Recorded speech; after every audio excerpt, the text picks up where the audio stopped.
بند کرنے کے بعد کا ماحول تو نہیں دیکھا ہوگا کہ ہمارے اوپر مٹی ڈال کر رشتہ دار چلے جائے، اس کے بعد کا ماحول، اس کے بعد کا نظارہ ہم نے کہاں دیکھا؟ پیٹ کا پانی ناک سے باہر آنے لگتا۔ ہماری میتوں کا یہ حال ہے۔ اے میرے عزیزو، ہمارا جسم بہت ہی کمزور ہے۔ ہم کو اللہ تعالیٰ نے جس جسم کا مالک بنایا ہے، اس جسم کو میں نے دیکھا ہے بہت سارے گھروں پر جب ہم کو جانے کا اتفاق ہوا کہ فلاں کا آج انتقال ہوا ہے، ہم جاتے ہیں تعزیت کے لیے، دیکھا جس جسم کو وہ بہت بنانے کی کوشش کیا کرتا تھا، ایسے نوجوان بھی۔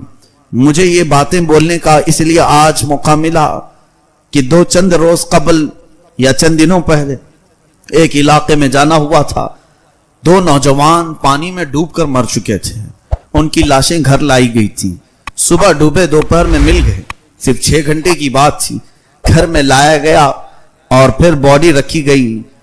اللہ اکبر، گھر میں داخل ہونے کی ہمت نہیں تھی، اتنی سخت بدبو پھیلی ہوئی تھی۔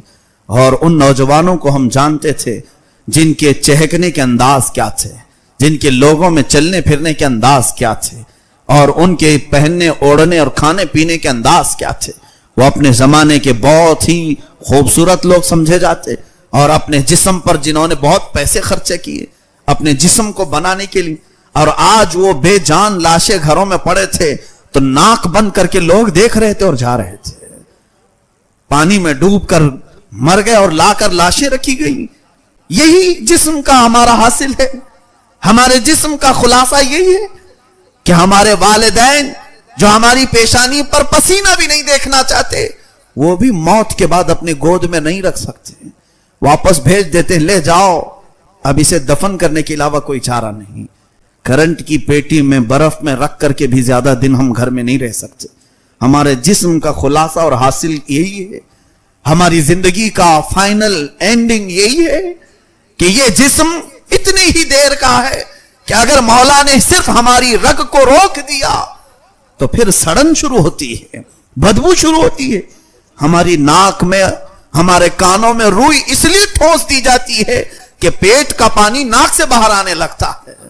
یا اللہ، اتنے دن دنیا میں سوتے رہے، کبھی ہمارے پیٹ میں سے پانی باہر نہیں آیا، یہاں چند گھنٹے ہوئے کہ جان گئی، ہماری ناک سے اندر کا پانی باہر آنے لگا۔ کانوں میں روئی ڈال کر کے رکھو میتوں کو، اس لیے کہ تمہارے پیٹ کی سڑن کانوں سے بھی نکل سکتی ہے، ناک سے نکلتے ہوئے تو دیکھا ہے، منہ سے نکلتے ہوئے دیکھا ہے، اور اسی لیے کہا گیا جلدی اسے قبرستان کے حوالے کرو کہ اور زیادہ شرمندہ نہ ہونے پائے، اور زیادہ یہ موتا رسوا ہونے نہ پائے۔ ہمارے سب کے جسموں کا خلاصہ یہی ہے، ہمارے سب کے جسموں کا حاصل یہی ہے، اور اس کے باوجود ہم شہوتوں کو اس قدر عزیز رکھتے ہیں، اس قدر ہم لذتیں حاصل کرنے میں ہیں۔ اس جسم کو دنیا والوں نے تو دیکھا، بڑے آہستہ سے غسل دو، اس لیے کہ میت کو زیادہ ہلاؤ گے ڈلاؤ گے تو پھر اور کچھ گندگیاں ہونے کے چانسز ہیں۔ آج میں کھل کر کے بول رہا ہوں صرف اس لیے کہ میتوں کا احترام کرتے ہوئے ہم جو مسئلے بتاتے ہیں کہ غسل بڑے آرام سے دینا چاہیے، میت کو تکلیف ہوتی ہے، یہ ایک تصویر کا رخ ہے۔ دوسرا معاملہ اصل یہ ہے کہ اس کی گندگی بھی نکل سکتی ہے۔ ہم یہ عزت و احترام میں نہیں بات کرتے، ہم صرف یہ کہتے ہیں کہ تکلیف ہوگی اس لیے آرام سے کرو۔ حقیقی بات تو یہ ہے کہ تمہارے ہلانے جلانے سے اور بہت کچھ چیزیں ہو سکتی ہیں۔ ہماری میتوں کا یہ حال ہے، اور ہم ابھی قبرستان گئے نہیں تب ہمارے جسموں کا یہ حال کہ 12 گھنٹے سے زیادہ ہمارے لاشوں کو گھر والے رکھتے نہیں۔ اور اس کے بعد تم نے کبھی آج تک قبر کی تختیاں بند کرنے کے بعد کا ماحول تو نہیں دیکھا ہوگا کہ ہمارے اوپر مٹی ڈال کر رشتہ دار چلے جائے، اس کے بعد کا ماحول، اس کے بعد کا نظارہ ہم نے کہاں دیکھا؟ یہ تو لاشیں گھروں میں دکھانے کے لیے رکھے جاتے ہیں تب کی حالت ہے، بند کیے جانے کے بعد سب سے پہلے اس کی ناک سڑن شروع کرتی ہے، اور اس کی زبان پھر گلنے لگتی ہے، اور اس کے بعد سب سے زیادہ جو میت کی تکلیف دہ چیز ہے اس کی شرمگاہ کا سڑنا اور گلنا، جس کی لذتوں کے لیے اس نے دنیا کو کیا کیا کر دیا، اپنے پیسے پانی کی طرح بہایا، اور یہ زبان اور یہ شرمگاہ قبر میں سب سے زیادہ بدبو پیدا کرتے ہیں، سب سے زیادہ ہولناکی قبر میں پیدا کرتے ہیں. اور یہ تو حقیقی بات ہے. میرے مصطفیٰ صلی اللہ علیہ وسلم نے اپنی شریعت کے مطابق قبروں کو کھولنے سے منع کیا ہے. یہ صرف ہماری عزتوں کی حفاظت کے لیے، ورنہ اگر رشتہ داروں کو کہہ دیا جاتا کہ 3 دن کے بعد کھول کر کے دیکھ لیا جائے تو شاید ہمارا اس زمین پر جینا دشوار ہو جاتا، ہمارا جینا مشکل ہو جاتا. یہ تو رب تعالیٰ نے ہمارے رازوں کو زمین کے حوالے کر دیا ہے، اور تختیوں کے اندر کے حالات وہ میت ہی جانے، مردہ ہی جانے. میرے عزیزو، ہماری زندگی کا خلاصہ دنیا میں یہ ہے کہ رشتہ دار زیادہ دیر نہیں رکھتے، اور قبر کا حال یہ ہے کہ 2 دن نہیں گزرے ہوتے کہ زمین کے سارے کیڑے مکوڑے اس کے جسم سے لگ جائیں، اور ہمارا یہ جسم، ہمارا یہ گوشت مولا نے زمین کی مخلوق کی غذا بنا دیا. اور دعوت عام دی جاتی ہے قبر میں کیڑوں کو کہ آؤ تمہاری نئی غذا آ گئی، اس کے جسم کو نوچ لو. نہ ہمارا ہاتھ اٹھ سکے اس دن، نہ ہماری زبان اٹھ سکے، ہم اپنے اوپر ہونے والی تمام چیزوں کو روک بھی نہیں سکیں گے. تو پھر ایسے حاصل زندگی کا جینے کا معنی کیا ہے، جس کی اینڈنگ اتنی خطرناک ہو؟ اس زندگی کا مطلب کیا ہے؟ اسی لیے مخبر صادق صلی اللہ تعالی علیہ وسلم کی طرف چلتے ہیں. آقا کونین صلی اللہ علیہ وسلم نے ہمیں زندگی میں جو چیزیں بتائیں، اگرچہ آپ کو لگتا ہے کہ یہاں سکون نہیں ملے گا، نبی کی طرح زندگی گزارنے پر دنیا نہیں ملے گی، یہاں ساری لذتیں نہیں ملیں گی. ہو سکتا ہے تمہارے دماغ میں یہ خیال آئے، لیکن اللہ کا رسول تمہاری آخرت کو دیکھ رہا ہے، تمہارے مرنے کے بعد کی چیزوں کو دیکھ رہے ہیں، تمہارے وفات کے بعد کی چیزوں کو ملاحظہ فرما رہے ہیں. اس لیے انہوں نے ارشاد فرمایا تھا کہ تم 2 چیزوں کی حفاظت کی ذمہ داری دے دو، پھر تمہارے لاشیں بھی بڑی عزت سے اٹھائے جائیں گے. اور اس کے بعد قبر میں جانے کا حال تو یہ ہے کہ حدیث پاک میں ہے، ایک میت ایسی آتی ہے کہ اس کا جنازہ گھر سے اٹھا ہوتا ہے، اور قبرستان کے سارے مردے اس کے استقبال میں کھڑے ہو جاتے ہیں اور اللہ کی بارگاہ میں دعا کرتے ہیں کہ مولا اس نئے آنے والے مردے کو ہمارا پڑوسی بنا دے، اس لیے کہ اس کے آنے سے آج تیری رحمتوں کے جو دروازے کھلیں گے ہم بھی اس بارش میں نہا لیں گے. یہ مردے اس کا استقبال کرتے ہیں. ایک جنازہ ایسا بھی اٹھتا ہے محلے سے کہ اہل قبور، قبرستان والے پناہ مانگنے لگتے ہیں کہ اے رب اس جنازے کے قبرستان کے دروازے میں آنے سے پہلے اسے ہلاک کر دے، کہیں گرا دے کہ آج وہ آئے گا اور اس پر تیرے عذاب کے جو دروازے کھولیں گے اس سے پورے اہل قبور بے چین ہو جائیں گے اور نئے نئے عذابات اسے دیکھتے ہی قبرستان والے پریشان ہوں گے. اے میرے عزیزو، رسول کریم صلی اللہ تعالی علیہ وسلم نے جن مقدس ہستیوں کے متعلق فرمایا تھا ان کا جینا بھی زندگی ہے اور مرنا بھی زندگی ہے، ایسے باشعار اور باصفا اولیاء کاملین ہیں.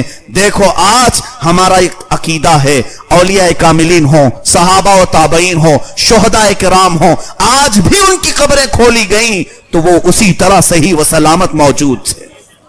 1-2 نہیں، بے شمار واقعات ہیں. بغداد مقدس میں دریائے دجلہ کے کنارے 2 صحابہ آرام فرما تھے، حضرت عبداللہ بن جابر رضی اللہ عنہ، حضرت حذیفہ بن یمان رضی اللہ تعالیٰ عنہ. یہ حضور کے ساتھیوں میں، صحابہ میں سے ہیں. سن 1935 کی بات کر رہا ہوں، زیادہ دور نہیں، ابھی پچھلی سینچری جو گزری ہے. 1935 میں اس دریائے دجلہ کے کنارے آرام فرما دونوں صحابہ کئی مشائخ علماء اور مفتیان کرام کے خوابوں میں تشریف لانے لگے اور انہوں نے کہا کہ دریا کا پانی ہماری قبروں میں آ رہا ہے اور ہمیں یہاں سے نکالا جائے. سارے علماء نے اتفاق کے ساتھ، پھر حج کا موسم تھا، شاہ فیصل کا زمانہ تھا، اس زمانے میں قبروں کو کھودا گیا. اللہ اللہ، وہاں کے اخبار کے تراشے آج بھی میں نے بغداد میں دیکھے ہیں. وہاں اخبار میں جو اس وقت چھپا تھا، ان دونوں صحابہ کو جب نکالا گیا، موجود مشائخ کہتے ہیں ان کی پیشانی پر ہم نے ہاتھ رکھی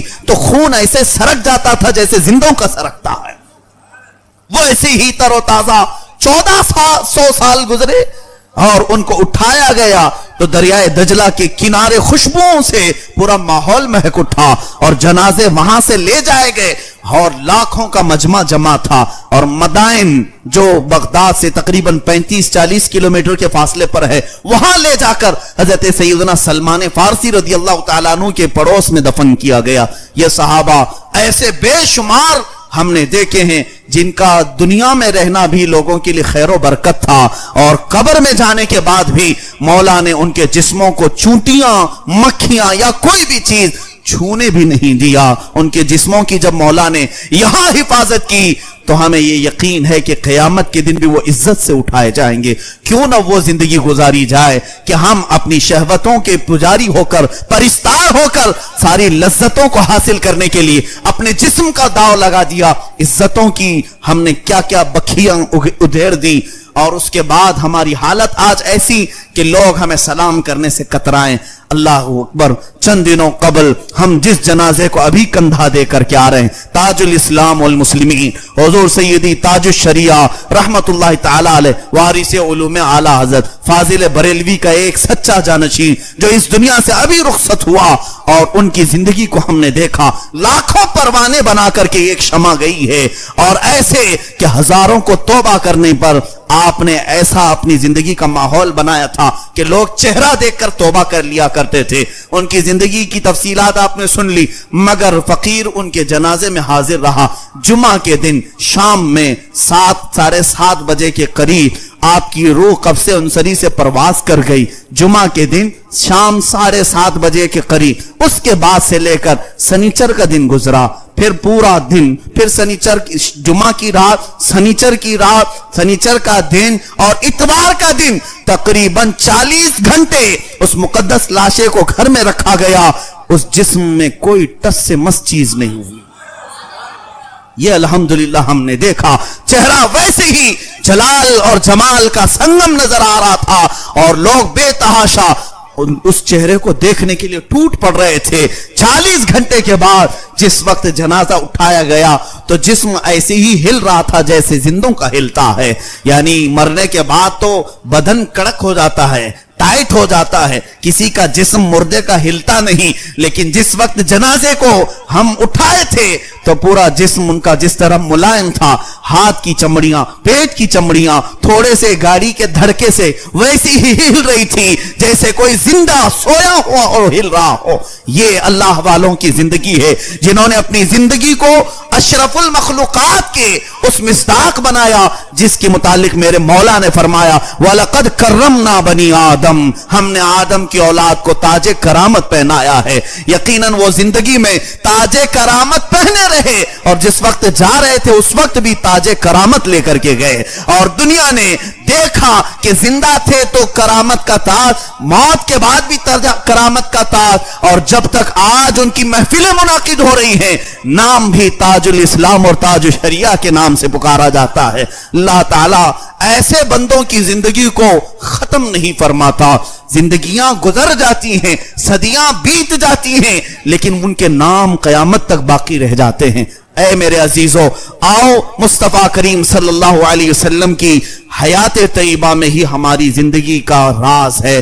اگر ہم نے ان کی زندگی پاک سے ذرا برابر بھی گردش کی منہ موڑا تو پھر ہمارا وہی حشر ہوگا جو میں نے ابھی کہا. سڑا دیے جاؤ گے ختم کر دیے جاؤ گے عزتیں مار دی جائیں گی لٹ جاؤ گے اور پھر قبر و حشر کا حال کیا ہونا ہے یہ اللہ جانے.